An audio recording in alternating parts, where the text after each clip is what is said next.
Bueno, pues, Ben, welcome to the podcast.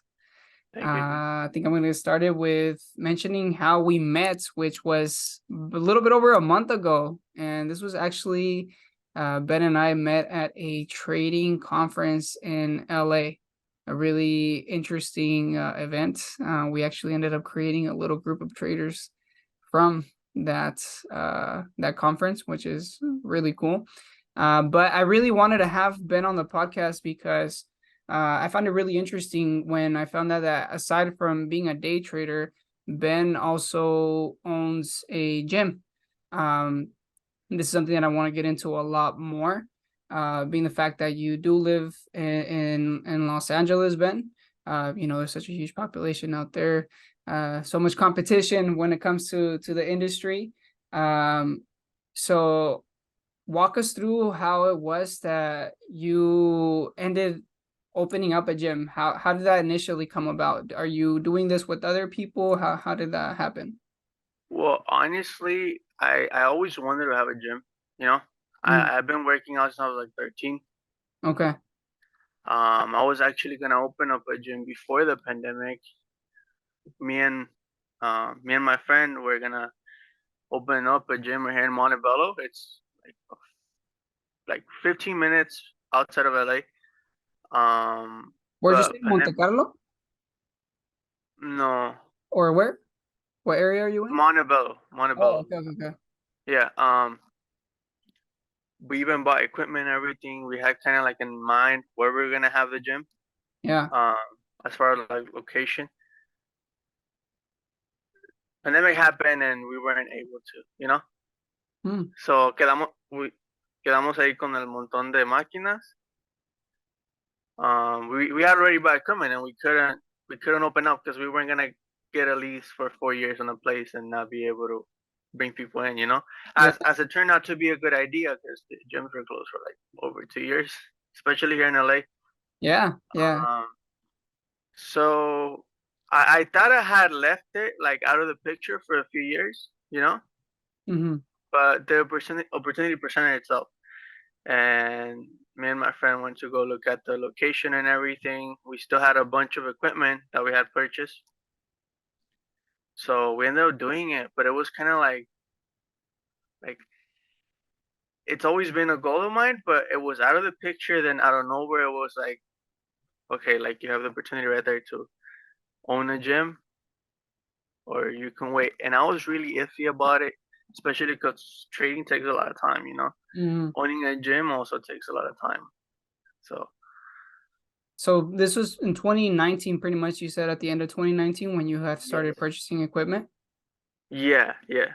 and this just. And Mhm. the reason why I started purchasing equipment before I even had the location was like to make sure I follow through with it. Okay, Because yeah, I was like, okay, if I don't, I might just look for locations and I might not find one in the area, and I might want to push it back, and because I had already pushed it back, you know.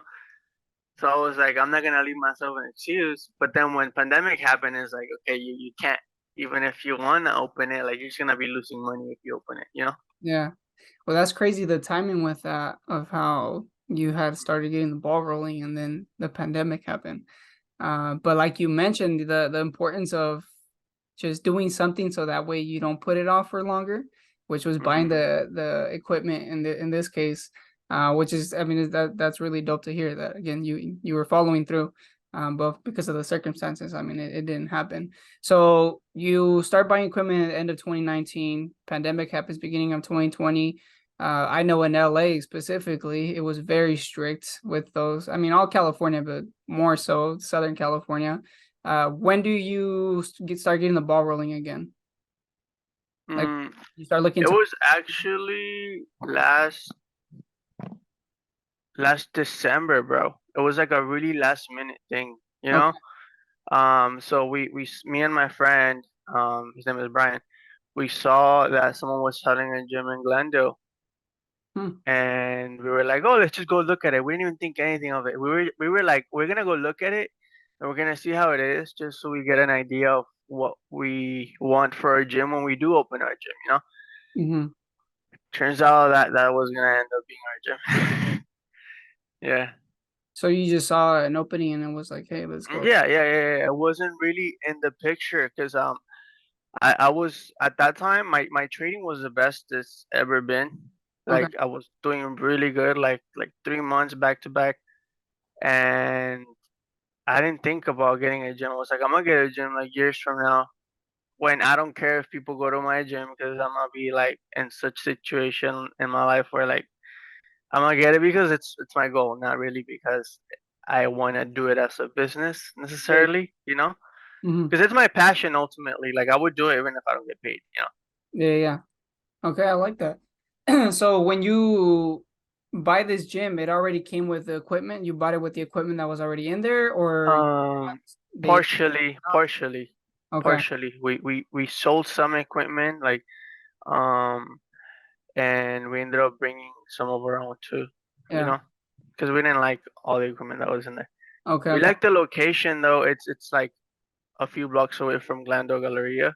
Hmm. It's at a nice spot. Yeah. I'm not, I feel like I've been in the Glendale area, but I'm not too familiar. I'm pretty sure you've been there. Um, it's not too far from like downtown LA, West Hollywood. Like Okay. probably like a 20-minute drive. If you're Yeah, lucky, yeah. you don't get traffic. No, yeah, I'm pretty sure I've been, Uh, but yeah, well, when Glendale Galleria is like a big mall. yeah, Really nice. It's nice. You when can like have a workout and then go walk out there. yeah, well, next You time know. I'm in the area, I'm gonna go for a workout. But okay, so pretty much you for what 6 months now, you've been, uh, you know, Getting putting the gym together, pretty putting it much. together. Yeah.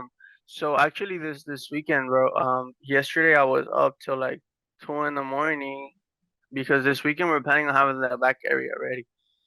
Oh, you're doing a back area too. Yeah.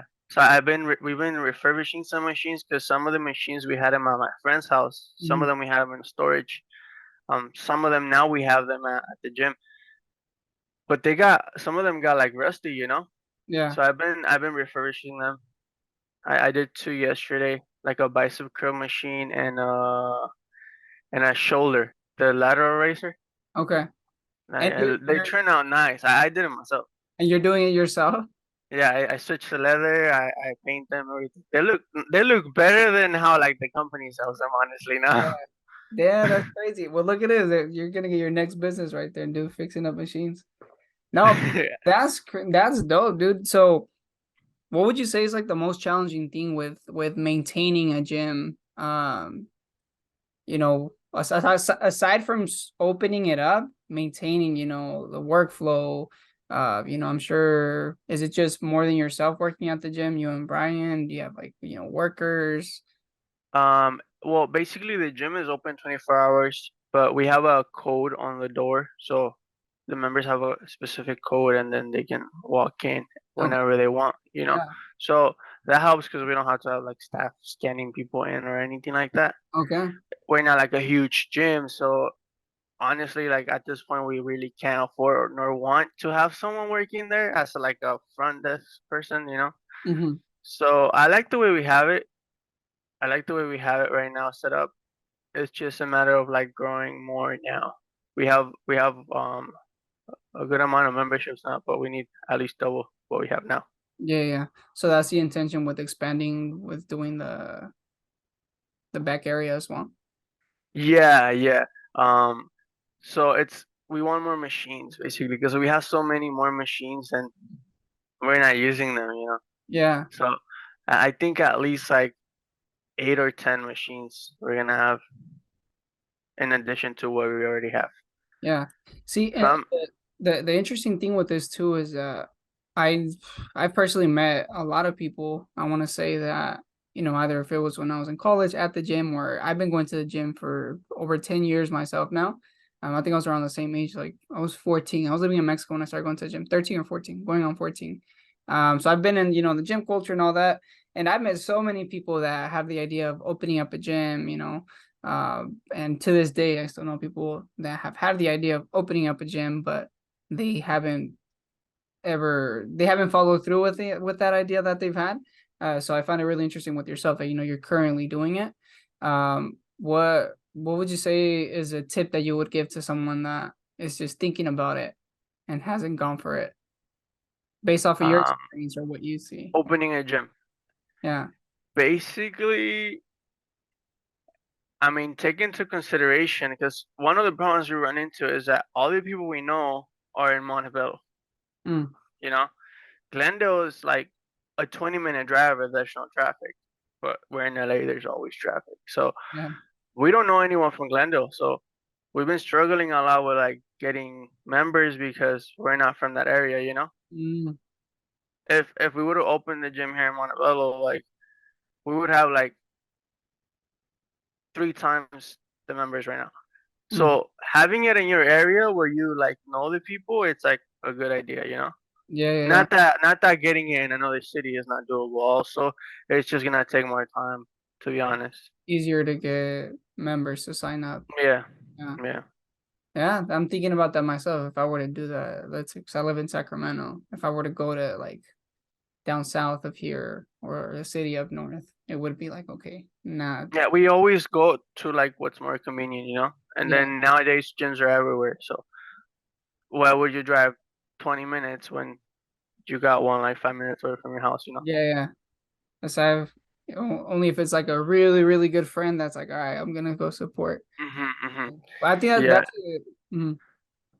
Mainly, we're also gonna rent it out to trainers to train their clients there.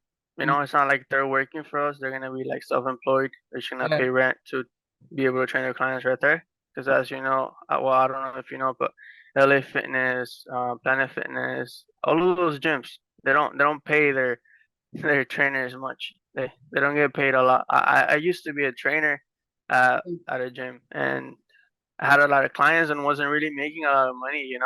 yeah, I decided I don't train people no more, by the way. mm. But I decided I was gonna train people on my own, you know. Yeah, yeah. And I had, I think, 10 clients, less than 10 clients, probably like 8 clients. And before that, at Fitness 19, where I used to work, I had like 25, 30 clients. I was making 3 times more than money having those 8, 10 clients on my own than working with them. I'm working with the gym. See, I didn't. Mind you, working less than half of the time. Wow. So they're out here exploiting personal trainers at the big gyms. Yeah, Yeah, yeah, that's interesting. See, I didn't definitely, know that. I did not. definitely.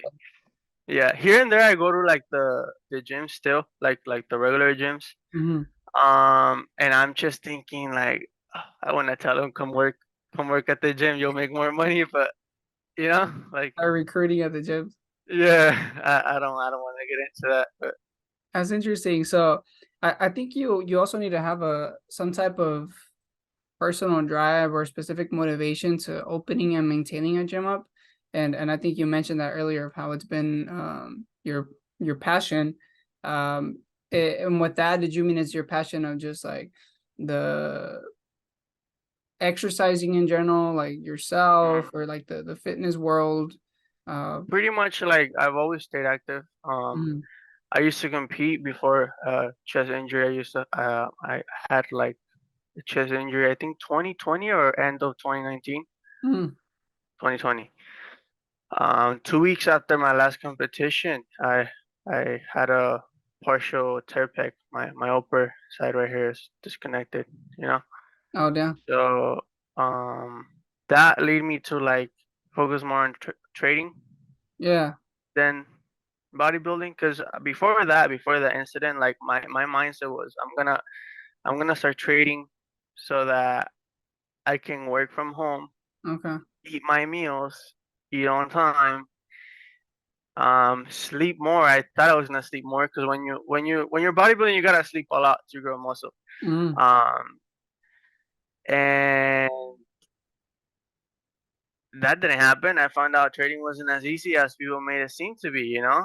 And it was really like at that time I was already so like hooked into it that I was thinking, okay, I'm gonna do both, but like dedicate myself to both with passion.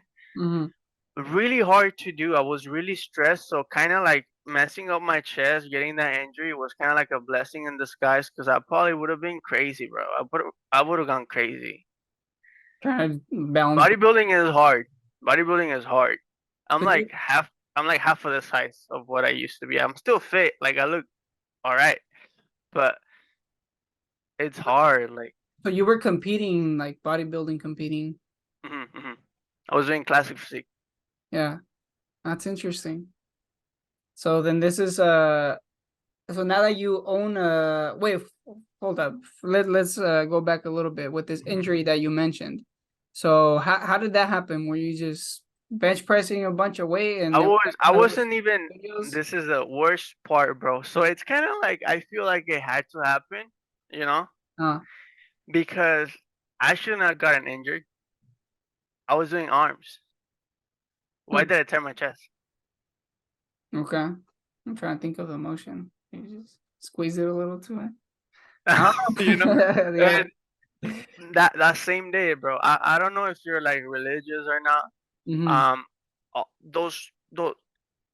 those last few months when like I was already like getting more interested on trading, you know, but my passion, like what I felt like my love was towards was bodybuilding, you know. I like trading, but I mean, we we like certain things and not because we like them we're gonna like go all out, you know. Like Hmm. it's something that we want to learn but we don't go all out. For me bodybuilding was like all out, you know. But I was already starting to like think like, should I do this, should I not, like having doubt. And i I like talked to God pretty much and I was like give me a sign, you know, like what should I do, like Oh, I'll leave it up to you. damn.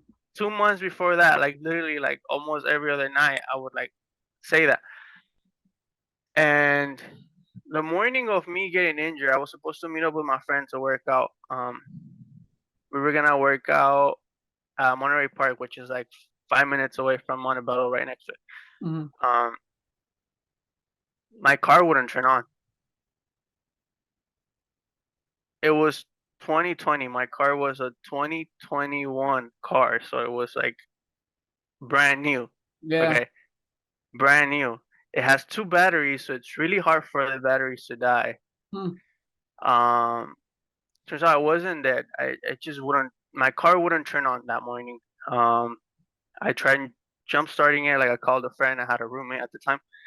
Um, it wouldn't turn on. It wouldn't turn on. Then I was like, okay, fuck it. I'm gonna call Juan. I'm not gonna go. So I was about to call him.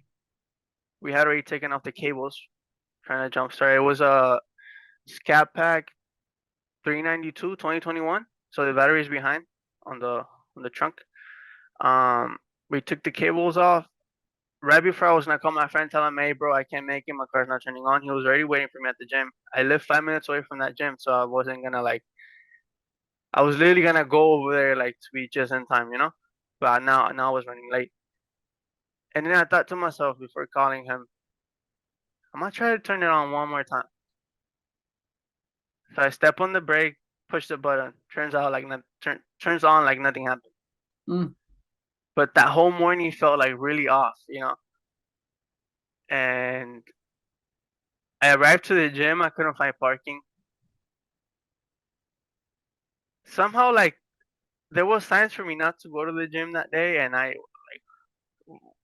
we're really stubborn as men, and we're really stubborn as Mexicans, you know, like Yeah. really stubborn. So, um, I ended up making it on time, and we started working out.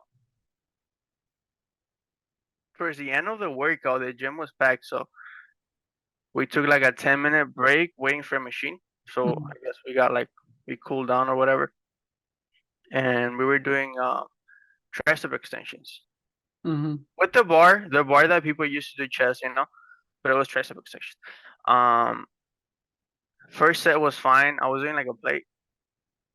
We weren't even going heavy because I had just competed. I don't know if you know, but when you compete, you're not that strong. Your body's really dry because you dehydrate for competition. Mhm. Um, so we're doing like a plate. That's at the time I was able to do like two plates and 25s, and I was benching like over 315. Um, So that was not even me going heavy at all. Like people think, oh, you were probably like being reckless at the gym, like bench pressing. I was like, I wasn't even bench pressing. That's crazy. Yeah, and I did the second set, and I just feel like kind of like when you pull a rubber band. Mm-hmm.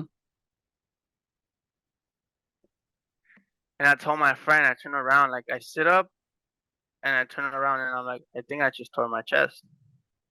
And he's like, no, you didn't. Like, there's no way. Like, no, you didn't. And Yeah. I was like, yeah, bro. Like, I think I just tore my chest. And he was like, no, you didn't. Because he knows that, like, I was way stronger than that, you know? Mm-hmm. And I was like, yeah, bro. Like, I'm gonna go to the ER and go check it up, you know? So I left and yeah, I did tore my chest. That's It crazy. wasn't like a pain or anything. I didn't feel anything at the moment till the day after. Because when I went to the ER, they gave me like a shot, and I was pretty high on that. Yeah. And uh, this injury, how long does it last? What well, it's been almost I think 2 years, going on 2 years, and I'm barely working on chest now again. also it takes a while for that It to takes recover. a while. Yeah, it takes a while. Yeah. It takes a while. It was really hard, but I remember on my way to the ER, I remembered I was like, okay, now I know what I have to stop doing, and now I know what I have to do. Yeah. So I That was kind of like happy about it in a way. that's insane. Well, I mean, it is really interesting. I mean, a lot of times in life, like you said, depending if you're religious or what, you believe in, why the universe conspires some ways. I think that what was happening that day was a sign of like, hey, here's your answer. And again, depending on the person, how they want to look at that. But so I think this leads to the transition into the topic of trading. But before we transition to that, um, what would you say is your favorite thing about owning a gym, Ben? It's always been a goal of mine. Mm-hmm. Um, Pretty much like since I remember. Um, like I said, I've always been working out. Um, I I was one of those people too. At one point, that would say, "Okay, I'm gonna open up a gym," and then whatever would happen, little pebble on the road, and I'll be like, "Okay, never mind, never mind." So when me and my friends saw the opportunity, we were like, "Okay, we gotta do it. We gotta do it." And it's I'm really happy and stressed about owning a gym now. you Okay. know, especially because trading takes a lot of time, Mm-hmm. as you know, and my favorite part is being able to go to my gym whenever I want. I like doing like manual stuff, so whenever I see a little thing, like fix it. Yeah, yeah, I'm good at fixing things. Um, yeah, that's my favorite part. Like I can go and work on it, and I guess my least favorite part is it takes a lot of time. It mm-hmm. takes a lot of time. A lot of time. Literally yesterday, my wife went to help me and clean. We were there at we got there. I want to say 6:30. Um, we had our daughter. Someone was taking care of her. By the time we were done, it was 1 in the morning, and time flew. Time Yeah. flew, bro. Time flew. But yeah, So, it's a good experience. It's a good experience. It's not what you think is gonna be. It's harder than you think it's gonna be. mm, It takes time, but little by little, like every week you get a few members. We have like 3 trainers now. Our goal is to have 8. yeah, Our goal is to have like 60 members too. okay, So little by little, it's something that's gonna happen. yeah, yeah, Um, it's gonna happen. It just takes time. yeah. It takes time, man, just like Same anything like and everything, and which exactly what we're gonna talk about next, talking about things being difficult in the beginning and taking a long time. But before we transition, best of wishes with the gym, dude. I'm sure it's gonna work out the way you want it to. with time. I know that vision of maybe even expanding the gym and members and everything will happen. I myself will check it out once when I'm in the area, see For what's sure, up bro. with that. But so you have your injury, you have your sign from God telling you, okay, here it is, what you need to focus on. But you had already started with that already, so we're gonna actually backtrack a little bit to get an idea of how it is that uh, got started. Um, so with trading, how long ago is it that you entered the matrix with the world of trading, and how did that happen?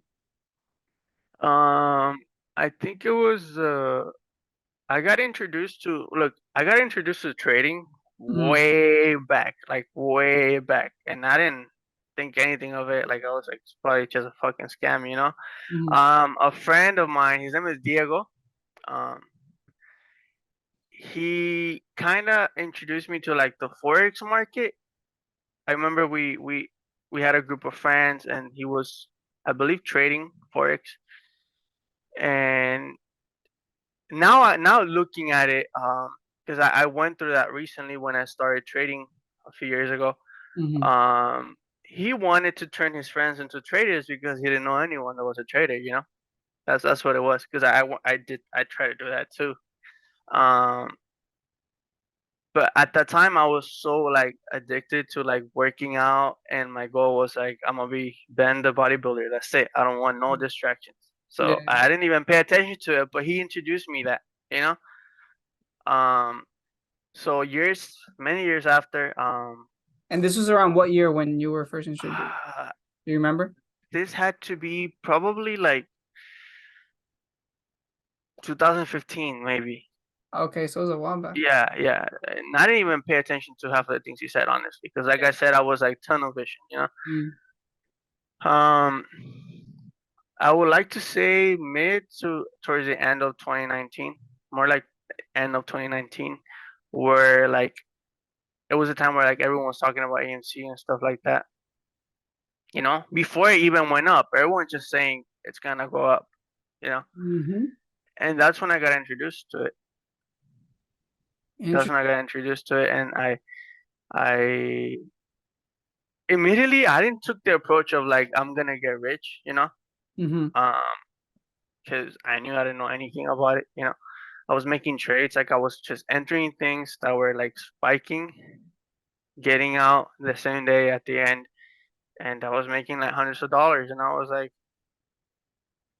so I know I don't know anything, so something's up. Like, what's up with this? Why am I making money? Now I know it was just such a crazy like time where like you could buy anything and you'll make money.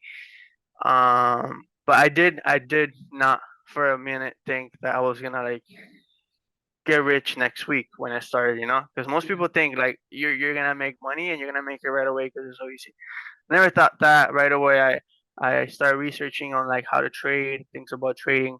I went into Tim Sykes, got his program, and I pretty much took like the learning approach, you know. Hmm. So when you got back into it, which is during this crazy market where, like you mentioned, everything is going up, right away, are you watching YouTube videos, or do you come across Tim Sykes and you start taking, his course? Uh, how did that come about? Remember what I told you about when I bought the machines to Hmm. make sure I follow through with it? Yeah, Okay, I did watch like a few YouTube videos, but for me, I'm thinking everything that's on YouTube is free, so it must be garbage. yeah. So I'm gonna buy this expensive course to make sure I learn the right thing. Mm, And not only that, I'm gonna invest money, buy it to make sure I follow through and study it because YouTube, I'm not gonna study it. yeah. That's So I did that because I was like, okay, this guy seems legit, so I'm just gonna go with it. Now looking back, I wish I would have paid more attention to YouTube. Because that would have like it's a good, you gotta filter out a lot of the bullshit, but it's a good place to learn. There's a lot of good content nowadays. You yeah. just gotta That's look for it. yeah, you have to look for it. And that's the thing though. I think at the same time, yes, you could have focused more on the YouTube content, and not gone into not have invested so much right off the bat. But at the same time, the issue that comes with finding your own content on YouTube is that you don't know what you're looking for. So, for with you investing into a specific course, now you know about the specific niche, and you're getting explained from someone who, has done it himself, and you can see his credentials and everything. And then now you start finding out about other content, other traders. Now you're like, oh wait, they had content on YouTube. Now I know to look for that as well. I would have known. So again, it's just it could be a hit or miss, because then if you just venture into YouTube and you start looking at everything, it's like, well, what's actually good? Because there's so much. I probably wouldn't be trading now, I think, Mm, honestly, because joining like the Tim Sykes course kind of pretty much showed me how to look through good content and bad content. Like I can look at someone, and I'm pretty sure as you can now, I could look at someone or talk to someone or look at a video and right away know if they know what they're talking about. yeah, yeah, You right. know? Yeah, Like literally, like it'll take me like a few minutes and I would know. So now I can wire the bullshit out, you know? yeah. When I started I couldn't, so I probably would have learned all the wrong things. Mm-hmm. See, and I think that's going to be an important point that we should touch on, of how to learn to filter out what's bullshit out there, because that's what happens to a lot of people. They start getting interested Mhm. into this, especially back in 2020, 21, when everybody was looking at the stock market and trading and Dogecoin and all this stuff, and it's like, whoa, what's going on? And then the wave kind of died down. Now people are like, well, okay, that's not a thing anymore. Or some people still stuck around with it. But again, it's like, how do I know what is bullshit and what isn't bullshit? So what's one of the first things that comes to mind when you see a video and you're like, okay, yeah, this is not good. Pretty much nowadays, if I see them flexing money and saying I'm gonna teach you and you're gonna be making all this money like next week, Oh my God, yeah. I'm just thinking, bro, you don't know how to fucking trade, and your only source of income is selling this to people that don't know what the fuck they're doing. Mm-hmm. Yeah, Like that's it, that you that's know. yeah, If they're flexing money, that's one thing I learned. If they're flexing money, if they're telling you numbers of how much you're gonna make, mm-hmm. they don't know what they're talking about. Like Yeah. most trading coaches that are actually good will actually try to scare you away from trading, you know? So it's crazy. Yeah, that was pretty much the gist of it right there, where you touched on. If you see a video where they have the money, and then they're like, oh, and then they throw it at the screen or something, and then they show some charts right there, right off the bat, big red flag. He's Yeah. trying to probably sell you a course, or it's just sugar coated, um, to the max. Uh, No actual trader has cash hanging around like that. just have cash sitting in your No desk. actual Like, trader has cash. at one point, I had a $20 bill kind of sitting on the side just to like look I at it. have a one It's like, dollar, I have a $1, and I have a $2 bill right here in front of me, yeah, yeah, exactly. just to kind of like Make it feel keep the real. vision that like I'm trading money. It's not Exactly. like Yeah. it's But it's yeah, like it's like a video game, but it's not a video game. You yeah, know? to have a stack of money just sitting there is kind of like, okay, that's kind of weird. But okay, yeah, that is a big one. And then another one is where if they tell you a specific amount, oh, do this to make $1,000 a day. Oh my God. Do you know how long it has taken some of us to make $1,000? I've been doing this for 3 years, and it's like happened once or twice throughout those 3 years. Talking about doing Yeah. it every day for somebody that hasn't ever done it in their life.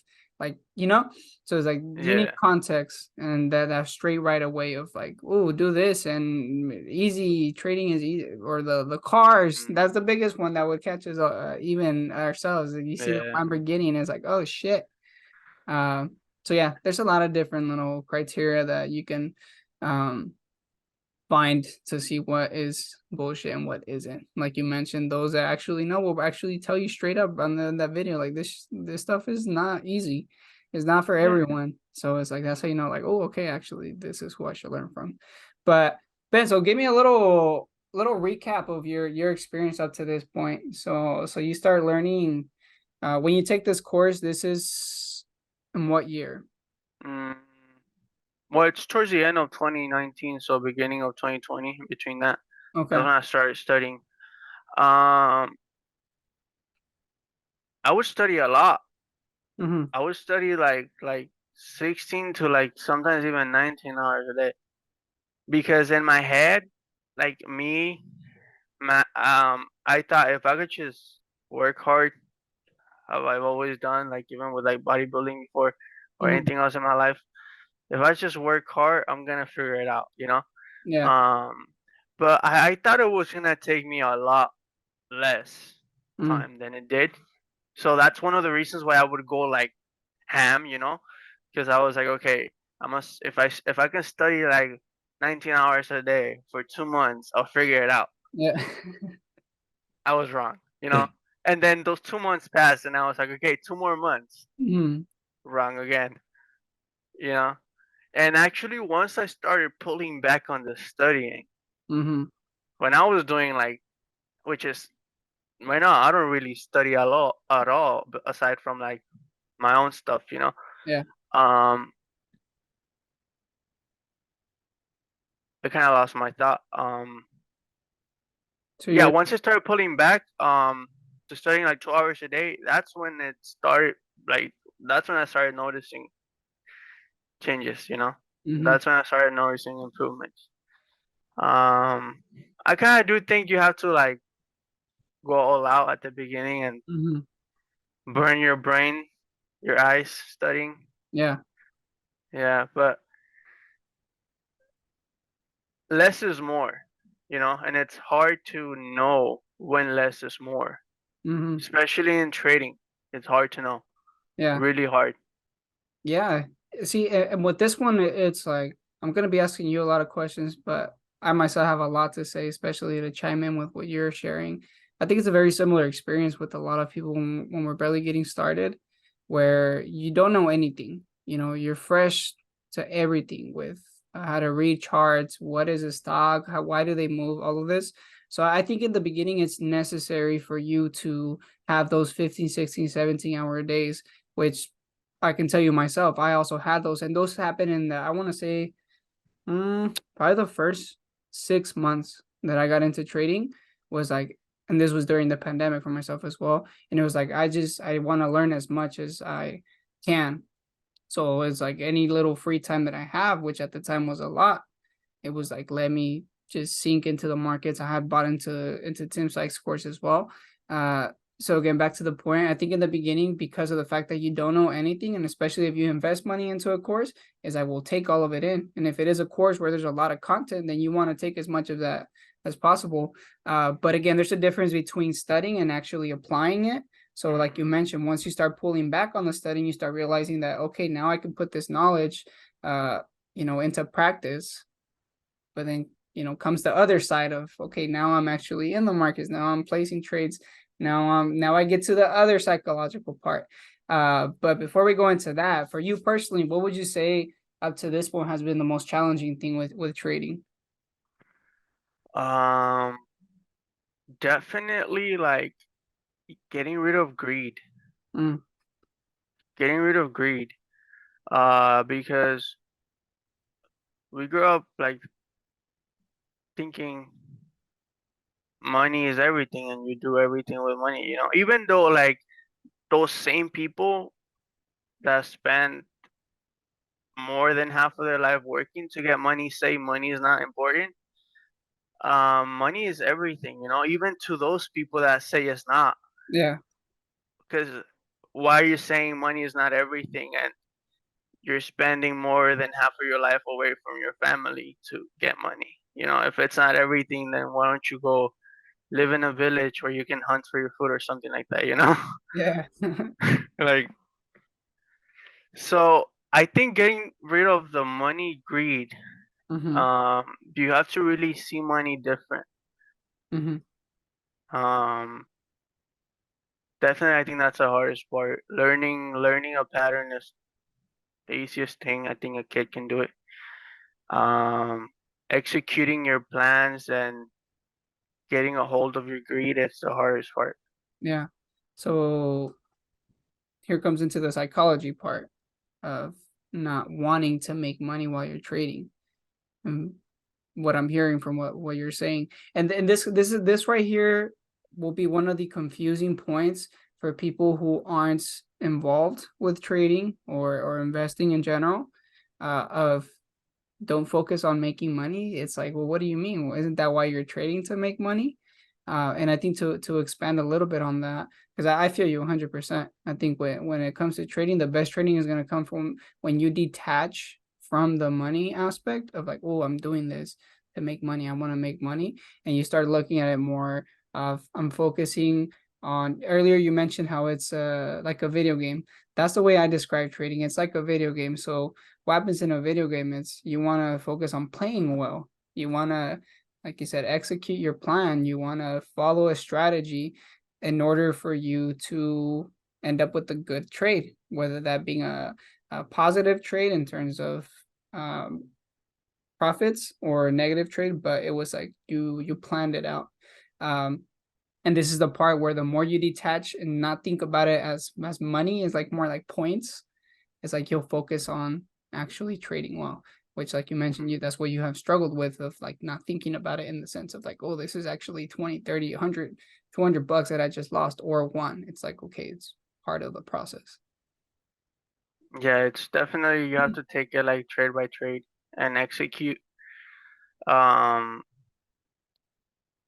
and it's hard to know because for example, like this past weeks, I've been making trades where like I make money and I consider those bad trades. Mm-hmm. I mentioned to you before that like the problem I was having, and I ended up green, and I consider those like a really bad trade. Today and yesterday, I had like a red day, Mm-hmm. and I feel really good about how I traded because Yeah. I I think I know those were good trades. And that's one other thing that's really difficult about trading. Like sometimes you'll be making money, but you're doing all the wrong things, and Mm. you might think that's trading, but it's not. Yeah. Sometimes you're gonna lose, and losing should be like part of your plan. Losing should be part of your strategy, and that loss could be good trading. Mhm. Yeah.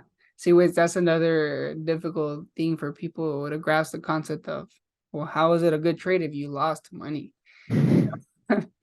And that's exactly where it comes. And this is the thing, is that because of time factors, we can't fully dive in. We're gonna have to do a specific episode where we fully dig in deep, Ben, and we can probably do this with the guys too. Because right here, I think is a perfect opportunity for us to explain to people outside of the markets, outside of trade, that don't trade, for them to kind of understand our psychology, or the psychology that you have to build, that you have to build over time as a trader in order for you to become successful in this game, which is one of the statistically one of the hardest industries in the world to get into, because of the fact that at the end of the day, it becomes you versus yourself, which that's like the hardest opponent, most difficult opponent we could have. I kind of lost my train of thought right there where we're going. But no, I completely lost it right there. What were you what were you mentioning? Honestly, I think people that are getting into trading or that are just finding out about trading have to know that it's like any other career. It, take it back. For the It's loss? harder than any other career. Yeah. It's not easy money. It's really lucrative. Like you're gonna make a lot of money, but it's not gonna happen in year one, two, or three even. Mhm. It's it's pretty much I believe it's a college career outside of college. Yeah. Like you're gonna have to put in your hours of studying. You're gonna get tested. It's that the market and yourself are gonna be taking the test. Um, and you're gonna have to learn to know yourself.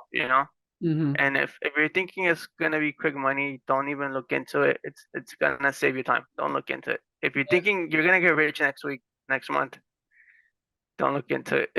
Yeah, yeah, and you touched on several things right there, and I let my train of thought left me earlier, but I was going on that whole rant about the losses, of how, you know, a loss could be a good trade because you followed your plan. So that's what I talk about, how you have to kind of rewire certain things because you have to see that as like, okay, this is actually a good thing that happened because I followed my plan. Um, and not necessarily is like, oh my God, well, that's terrible. I just lost money. But yes, just like you mentioned, with any career that you get into, any job, any business, it takes time to really develop that. You go to college, it's going to take you 4 to 5 years to get your degree. You know, you start almost any successful business owner that you talk to, it's the first few years were just establishing it and getting the ball rolling, breaking even with how much they start investing. It's very few people that actually get started with anything in any industry and right off the bat in the first year start making, you know, profits and what everybody's looking for, a huge amount of profits. So really going into it with that mindset, I think can be a very difficult thing for a lot of people as well. Which it tunes into the longevity of how, like, if you're sticking with it, you know, over a long period of time, or you're just coming in, dabbling in for a year or two, or if that, because that's even where we go statistically of how many people actually, um, you know, end up staying in the market. It's like super low because they'll come in and blow their money. And it's like, well, that doesn't work. Trading doesn't work. Well, no shit. Mhm. You didn't give it enough time to work. You came and blew your money and you didn't look at almost every successful trader talking about it took them 4, 5, 6 years to really get the groove. You know, I mean, yeah, there's those who are Yeah. going to do it in a year or two. But what would you say to people that think that trading is gambling? That's like a common misconception or just idea that a lot of people Um, market. I think it's really similar, but it's not the same. Okay. It's really similar, and you can make it that you can make it gambling. You know, Mhm. you can make it that you can buy something and say, "I hope it goes up," and if it doesn't, then it doesn't. Not knowing anything, you know. But Mhm. if you really learn, if you really like put in your hours, like it's not gambling. It's not really similar to it. You're gonna have some losses in between the wins. Um, you don't know when you're gonna make money. You don't know when you're gonna lose, and that's why people think it's gambling. I think it's like the closest thing to it, but in a way, like your odds are way better, you Yeah. know. And you can actually like, um, you can actually like learn, you know. I feel like even aside from like poker and blackjack, like when you go to the slot machines on a casino, like how can you like I guess you can track that, but how can you know like however many losses you're gonna get a win? Like how can you know Mhm. when it comes to that? So it's not really if you're betting on a team also, like how can you know if like the best player is like not having it that day, you know? I think that's gambling, but trading it's different because you expect to lose, you know? Like you expect to lose. It's not like you're thinking I'm gonna win all the time. Like literally, like whenever I have like a winning streak, I'm just thinking, okay, next trade I'm probably gonna lose. Oh, I didn't lose. Then the next trade I'm probably gonna lose. You know, Yeah. I'm not really thinking about winning all the time. I Mm. don't think you're thinking about winning all the time. Yeah. Like losing is within my plans. You know. Yeah. Yeah. See that, and then you touched on the part of a casino. The way that I look at it, when someone asks me of, you know, oh, trading is gambling, or they tell me that they it looks like trading is gambling. It's how is a casino able, how why are casinos so big? Why are they so prevalent almost everywhere? I don't know if they're everywhere in the world. I'm sure there's countries They, in Japan. But here in the US, why is it so huge? You know, because they're profitable. And at the end of the day, you look at a casino and they're gambling as well. They don't know when the player is going to win or not. But you, what happens is the casino has an edge with very small little things in each game that they have over an extended period of time and over a large amount of different players and games, they have an edge over the player. So what happens over time? And at the end of the day, every day, they end up being more profitable than what they actually lose. So that's the way that I explain it with people. The same thing with gambling is you have this large pool of trades that you're going to get into.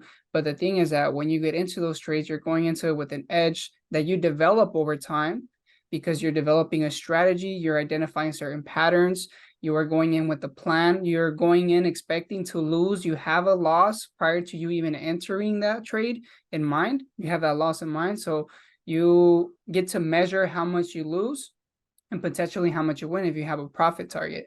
So that's where the difference comes into between gambling and trading. That with trading, you can make a plan and you can control how much you lose and how many times you lose, essentially, as opposed to with gambling where it's just like, well, shit, let me let it out there into the universe and Yeah. that it's my lucky day. Um, I think, I mean, it's really like a fine line, I guess you could say. It is gambling, but it's in a different way where, like, okay, if you tell someone, if someone like were to give you a casino, like just for whatever reason, like they give it to you, mhm, would you want it? They'll be like, heck yes, I'll make a lot of money, you know? But the casino's gambling on every person that goes to the casino. I think when you trade, you become the casino, mhm, you know? You become like the smart gambler in a way, you know? But it's really hard to like define it because yeah, you could say it's gambling, but okay, are the casinos not making money? Like they're making money, mhm. Exactly. So yeah, you there's know? different ways. So is a casino gambling or not? Yeah, there's different ways to look at it, but the point at the end of the day is that, uh, like you mentioned, it's gambling in a way, but it's smart gambling. Why is there professional gamblers out there? There's a reason why they're professional and they're making money over time because they have developed. At the end of the day, it's going to come back to that edge. They have a strategy. They have a specific way to go about it differently than most other people.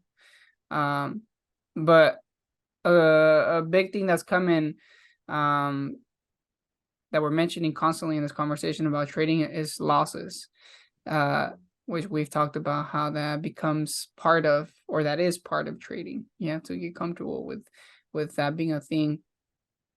For you, Ben, you've been around for a couple of years now, a few years now with trading, and you mentioned that losing is part of the game. After being around for so long and having losses over and over and over and over again, what keeps you motivated to keep coming back and sticking with trading at the end of the day? Um, honestly, I just know I'm figuring it out, you know?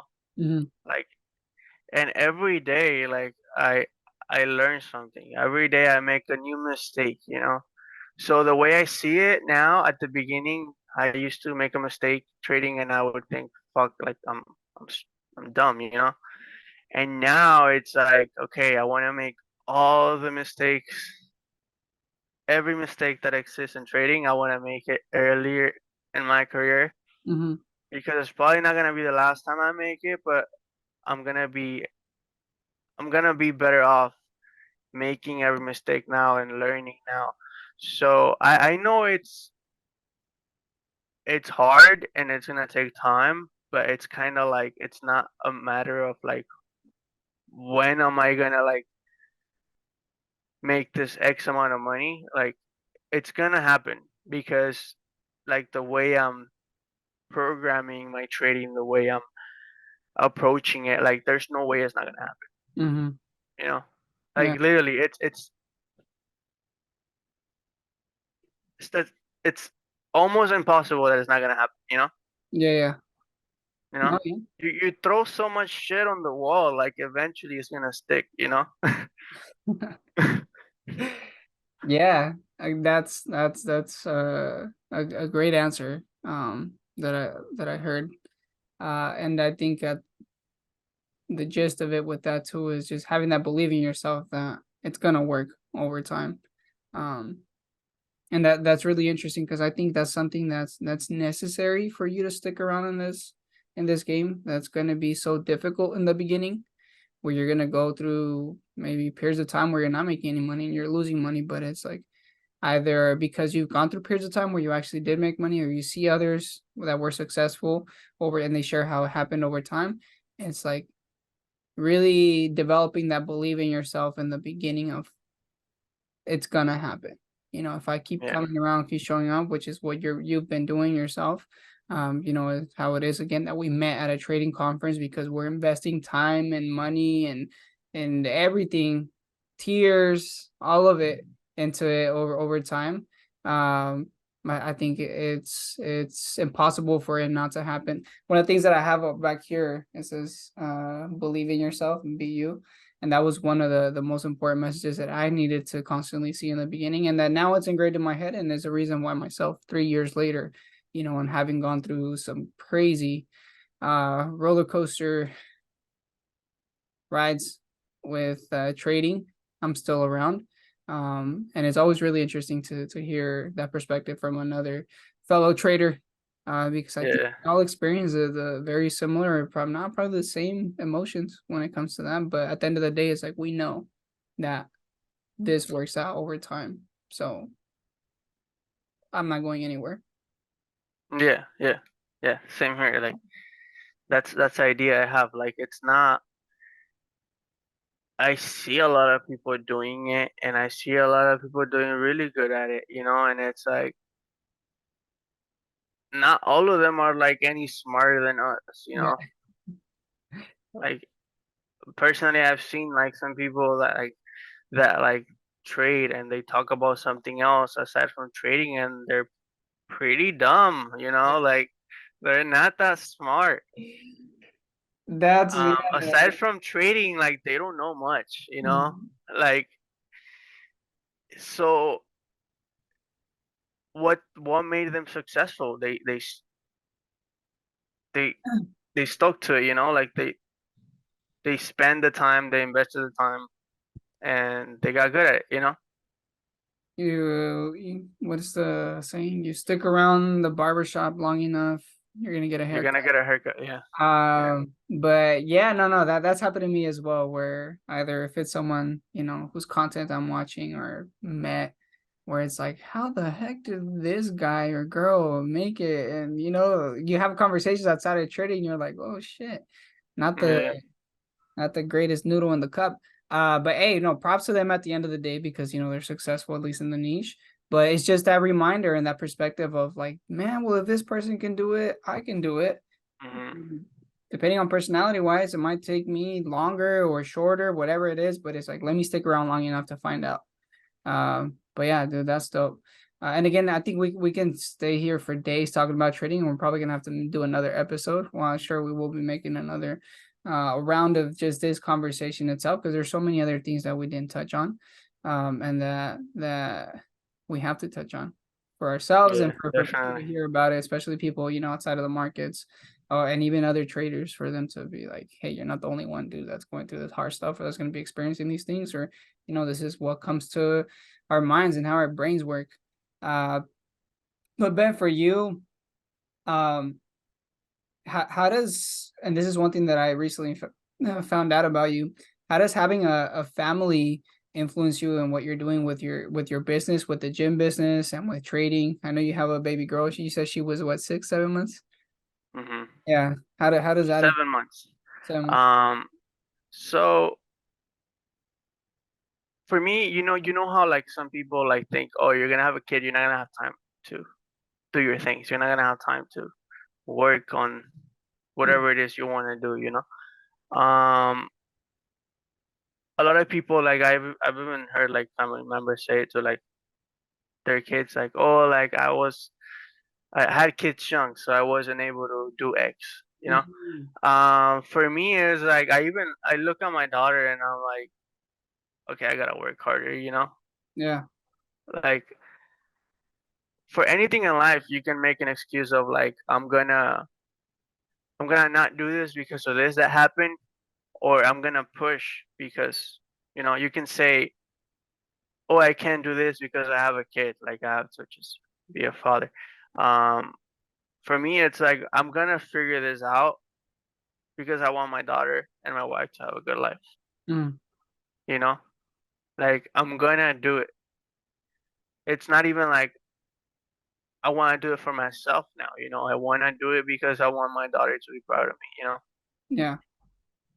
Yeah, dude, that's awesome. Honestly, I think that's a great message. Like you mentioned, especially for, some parents who once they have a kid or kids in their life, they and this is the thing, I respect everyone and I don't want to make it sound like that, but a lot of times it becomes an excuse for you not to focus now on what you at one point want to do. Let's say, for example, the gym that you wanted to start. Somebody has this aspiration for a type of business, but it's like, well, I have kids now, I have to invest time into it, and now they won't do it. And you're the example, and you're talking about how you can use it the other way around. You can use that as an excuse for you to actually go and do it. So for all the people out there who have kids, is like don't let go of your dreams because you can actually use that momentum that you get from being a parent to want to Yeah, become a better version of yourself for them as well. I mean, I think about it like, okay, you want your mom and dad to be proud of you, right? Mm. Like you as a son, like I don't know, like what your situation is with your parents, but No, yeah, yeah, 100%. whether it's good or bad, you want them to be proud of you. Okay, multiply that times like 6, and that's how much I want my daughter to be proud of me. Mm. And you'll know once you have kids, like, and especially because like I know like you're like goal driven too. Um, Whenever that happens, the amount of like desire you have of wanting to show your parents that you're going to become successful, that you are successful, it doesn't compare. Not that it's not like a big amount, like it just doesn't compare to like how more you want that from your kid. Like you want your kid to be proud of you. Hmm. Like Wow. it's Yeah. crazy, crazy, crazy. Because I mean, personally, I want my dad to be proud of me. I want my mom to be proud of me, but it doesn't compare. It just doesn't. It Okay. doesn't. Yeah. That's You know. crazy, dude. Yeah, yeah, yeah. And I think again, that's a perspective that you gain from being a dad yourself. So for those out there who are looking for motivation, go and have a kid so that way you can push yourself. I wouldn't say that, but I know, right? No, no, no, but right, but but it's actually you can use anything as motivation, and you can yeah, use yeah. anything as an excuse. Hmm. It be at the end of the day, it becomes like it's it's who you are as a person and how you look at things. I could have Yeah. easily said, oh, now I can't open the gym because I either have to open the gym or trade, or I can't trade because it's gambling. I have to get a job and provide Mm. for my daughter. Like fuck no, like it's the way you look at things. I don't want to be that parent saying, 'cause I seen it in my family. Like I said, I don't want to be that parent saying, "Oh, I wasn't able to do this because I had you." Like I'm gonna tell my daughter I did all of this because I had you. Yeah, You know, yeah, yeah, and I'm 100%. gonna raise her to like raise her kids that way too. Mm-hmm.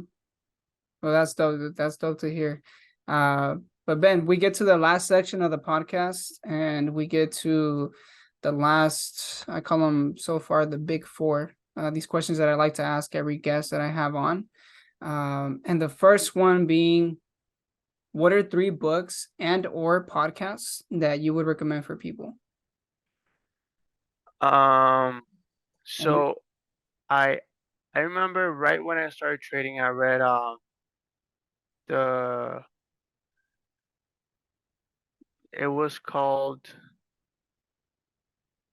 "The Strangest Secret in the World" by Earl Nightingale. okay. I believe that's the name.